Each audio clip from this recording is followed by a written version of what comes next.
right now. A call coming in from a local Walmart leads to officers finding a woman who had been shot in the head. She is now in critical condition. Now, one man is also in police custody after a shooting on the east side that happened just a few hours ago. Police are saying the original call came in from a Walmart on Rigsby, but they found the victim and the suspect at the corner of Morning View and Robeson. Police say that when they arrived, the victim and the suspect were both inside of a GMC truck.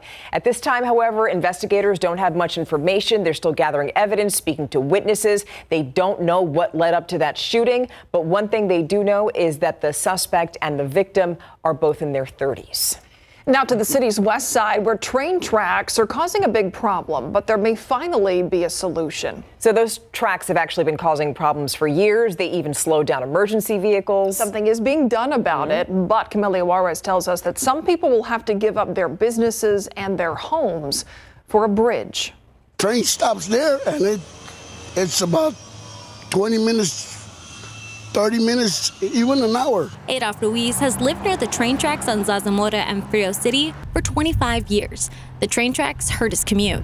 I might lose my job.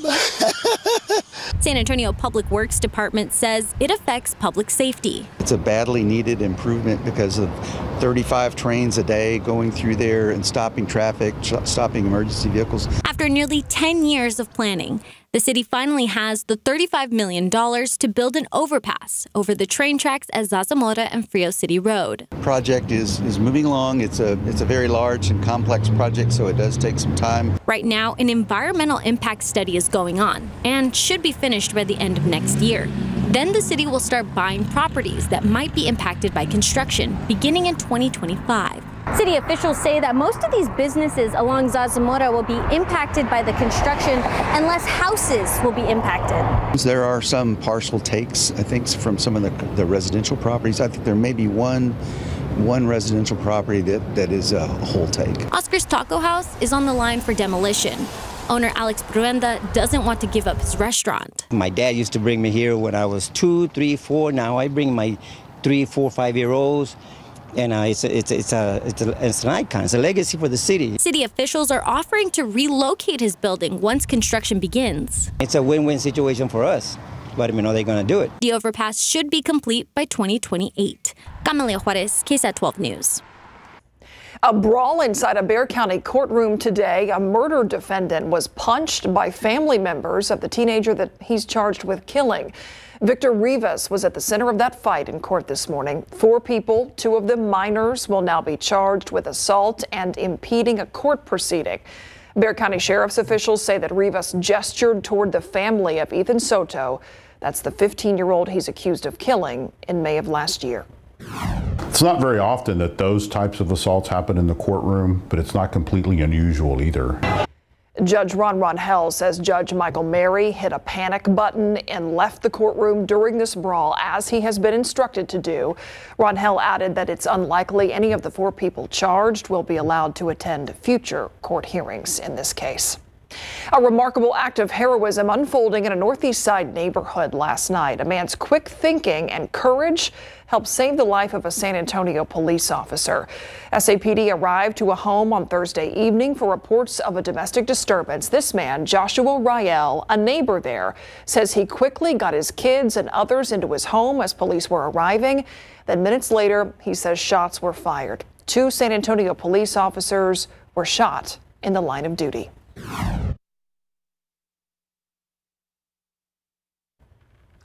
Rael tells us that he applied a life-saving tourniquet above one officer's wound. Now, he says he has emergency response training, but even though that officer was injured, it was the officer that remained calm and guided him through the process.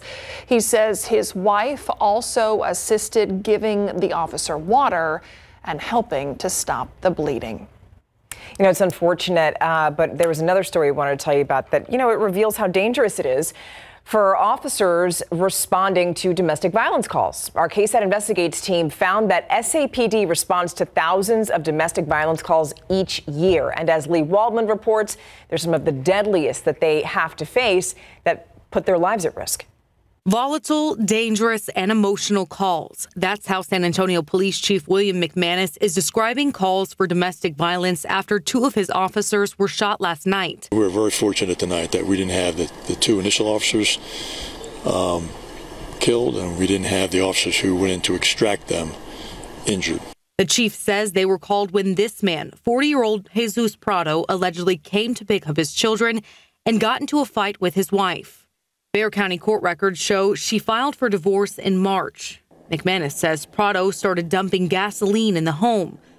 According to police, when officers arrived, Prado started shooting. Officers arrived on the scene, and they went into a very, very hot zone. Between 2022 and so far in 2023, there's been 67,895 calls for domestic or family violence. 2,328 of those involved a weapon like a gun or knife. It's been constant. It's not something new that's arisen today or yesterday. Captain Renee Gallegos with the Special Victims Unit responds to these types of calls every day. He says there's added danger when the suspect has access to the home. So your chances of it happening again or escalating are huge. So we are always correlating. We're always worrying about family violence and how it correlates to our murder numbers. This morning, Prado went before a judge. You have 2 separate charges of attempted capital murder of a police officer. They're both first-degree felonies. Bond is set at $1 million on each of these 2 charges. With an additional charge of deadly conduct with a firearm, Prado's bond has been set at $3 million. For KSAT Investigates, I'm Lee Waldman. So SAPD is taking this a step further because next week San Antonio police are going to hold several open houses focusing on domestic violence. It's working with Metro Health in order to make this happen.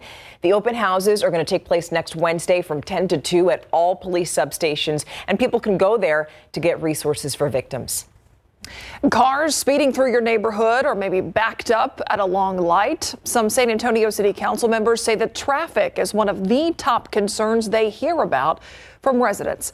They tell City Hall reporter Garrett Berger what they think the city can do to make tackling those problems easier. In a city of nearly 1.5 million, there are more than a few cars zipping through San Antonio neighborhoods and more than a few complaints about them. It's one of the top concerns we hear again and again at neighborhood meetings is speeding. District 7 Councilwoman Marina Alderete-Gavito and District 2 Councilman Jalen McKee Rodriguez have requested the city conduct a San Antonio-wide traffic analysis. Since the pandemic, there's been a change in driver patterns that make driving in San Antonio to be a very frustrating experience. They hope that such a broad look could lead to proactive solutions for traffic issues like congestion or speeding, and a better idea of which areas need the most help. Let's say that we get the analysis done and we see heavy speeding on Braun and Bandera. We can work with SAPD to say, hey, we need some more traffic patrol there. We can work with Public Works to say maybe more stop signs are needed there. It's not clear exactly how much work this idea might involve or how long it could take. I imagine it'll be a fairly heavy lift. We would be one of the largest cities in the country to embark on something like this. A city spokesman said the Transportation and Public Works departments are working with the city manager's office to, quote, identify traffic concerns and improvements. City staff will recommend next steps when the idea comes up at the council's governance committee. Garrett Berger, KSAT 12 News. All right, switching gears here. Have you heard the term nuisance water? Sounds bad, right? Well, that's not the case for San Antonio's newest public park, Civic Park at Hemisphere. RJ Marquez shows us how engineers turned the nuisance water under the convention center into really what's a state-of-the-art irrigation system that's going to keep that park beautiful year-round. The 5 water springs at Civic Park have quickly become a popular attraction for many visitors. The nuisance water system that we have here at Civic Park is one of the most unique features about the park. You heard that right. Nuisance water is part of the park's unique irrigation system.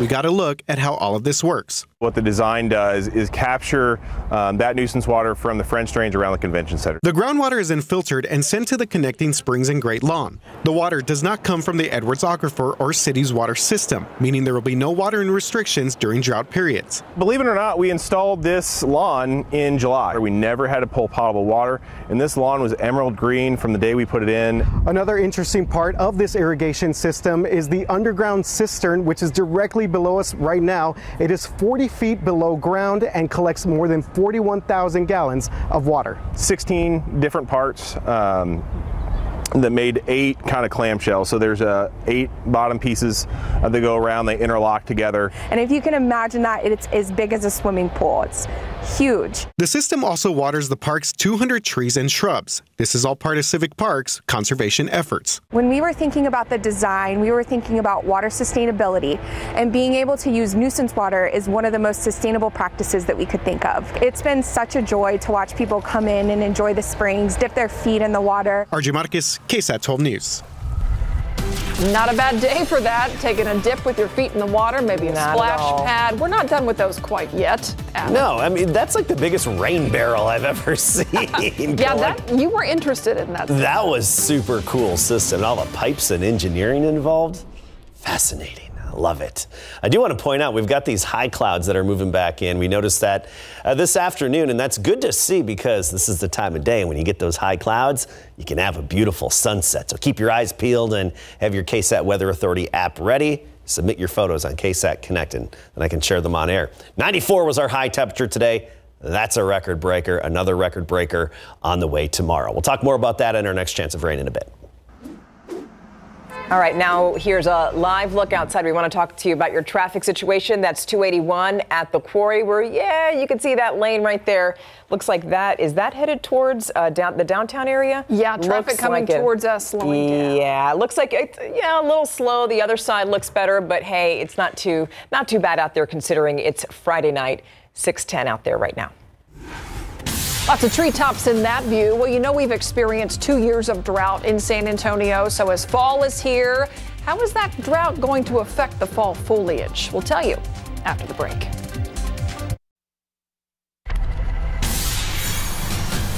Frustrated and fed up with property crimes, how a San Antonio neighborhood is coming together to keep vandals away from their homes. That is tonight on the Night Beat. The changing seasons brings changing colors to trees and foliage across the country, including in some spots right here in South Texas. But could 2 years of prolonged drought impact what we see out there this year? Meteorologist Mia Montgomery spoke to the Texas A&M Forest Service to find out.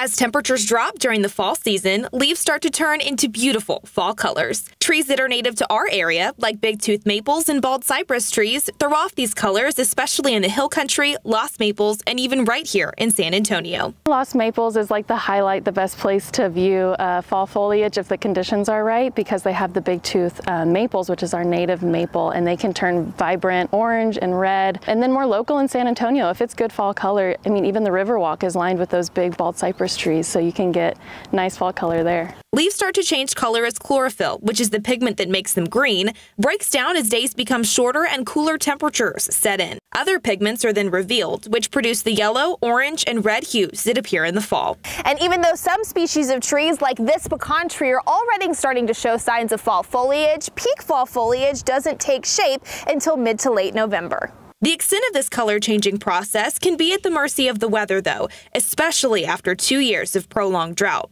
Davis has already seen firsthand the toll that this drought has taken on local tree health and says that it could keep this season's fall foliage from reaching its maximum potential. A healthy tree is going to produce more vibrant colors. And so since we've been in 2 years of drought, we kind of expect there to be some dull leaves, premature dropping, because they just don't have enough water and resources to maintain those leaves. Although we had drought in place last year, foresters were surprised at 2022's fall color and attribute it to higher rainfall late in the summer and in November. As for this year, while some leaves have already dropped, Davis says she hopes we're surprised again by that peak fall color timeframe. Mia Montgomery, KSAT 12 News.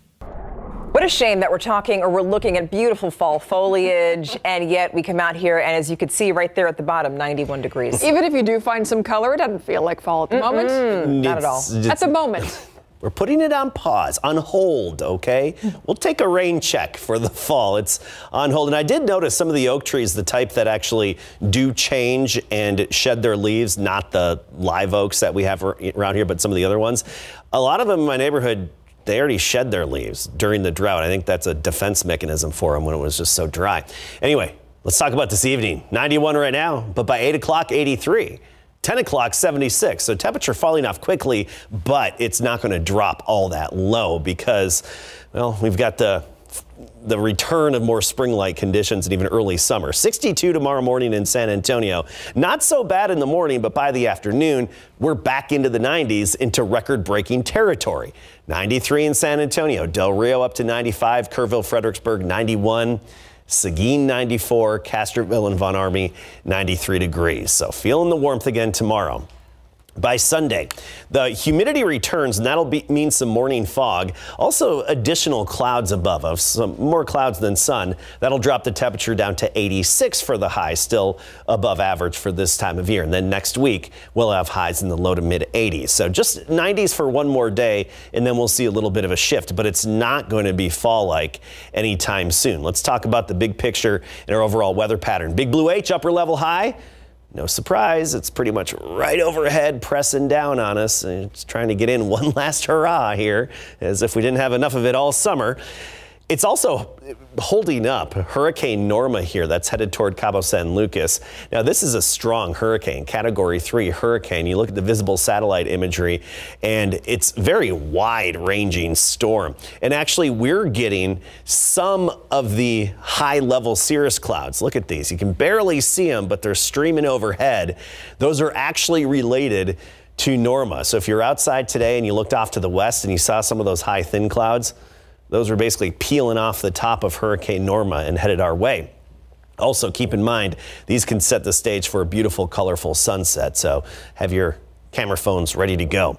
Here's our future cast. The remnants of Norma moving over Mexico, then even into Texas as we get into Monday. I think that's going to be our best push of upper level energy and even some extra moisture. More moisture in the air, combination of Gulf moisture and then Pacific moisture above us. Pretty saturated atmosphere, some downpours developing on Monday. I'd give it a 40% chance. We're not talking anything widespread. Not everybody's going to get it, but it's better than nothing, and Monday's probably our best shot at 40%, and then we're at 30% pretty much every day for the rest of next week. So at least there's some hope for rain. If it's not going to feel like fall and it's going to be sticky outside, might as well do something with that moisture and make some rain, right? 91, our current temperature, dew point of 43. Dewies in the 40s. It's so nice and refreshing with that lack of humidity. That will be changing, though. I mentioned Sunday morning, humidity returns. We'll have dew points around 60, and that'll make some fog as well. And then thereafter, into next week, you'll really notice that mugginess in the air, the sticky, humid air with dew points upper 60s, right near 70. And with that sticky air, means warmer mornings. We're not talking windows open anymore. Low 70s for mornings with the humidity. All right. Thank you, Adam. Adam, thank you. And we'll be right back with sports after the break.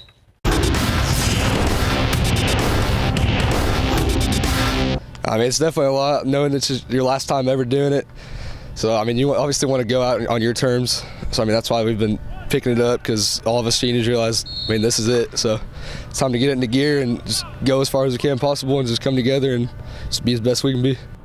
The high school football season is down to its final few weeks, and you know the emotions are especially high for the class of 2024. It's time for Big Board Sports.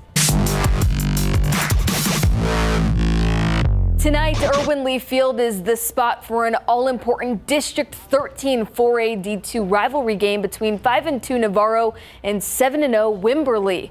This matchup is always a classic. The Navarro Panthers lead the all-time series with an 11-9 record, but this year everything will be earned against the Texans, who have unfinished business after coming up just short of winning a state championship last season. Knowing that, Navarro has been locked in all week as they enter the contest undefeated in district play thus far.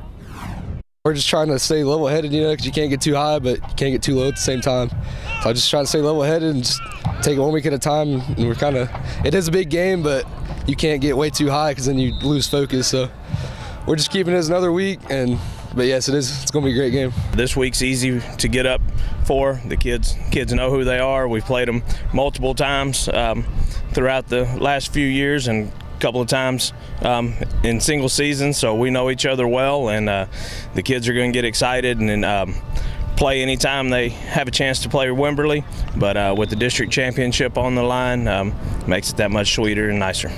Every year it's a battle. Like, no matter what the record is of our team or their team, it's always a battle, and we need them to be loud this Friday.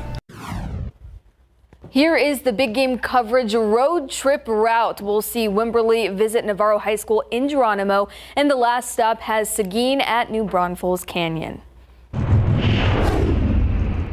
The AL Championship Series is all tied up at 2 games apiece between the Houston Astros and Texas Rangers.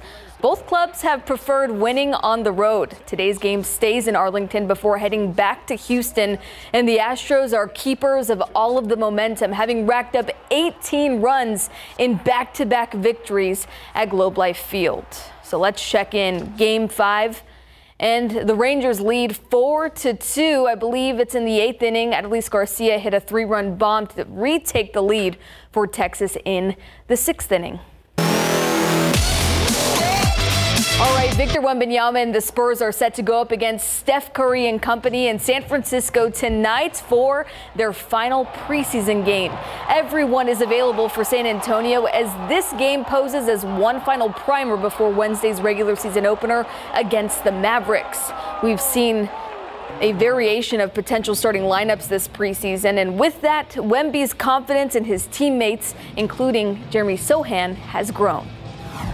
He's already pretty wise on the court, you know, and efficient, and the ball is safe in his hands, so he's got 100% of my trust, and I think it's the way he's going to keep developing is going to be scary. You love to hear that with a young team. All right, the 2-2 Spurs and 4-0 Warriors tip off tonight at 9. Should be a good one. Okay, fingers crossed for that. Thank you. Thank you. Puro Picks coming up next.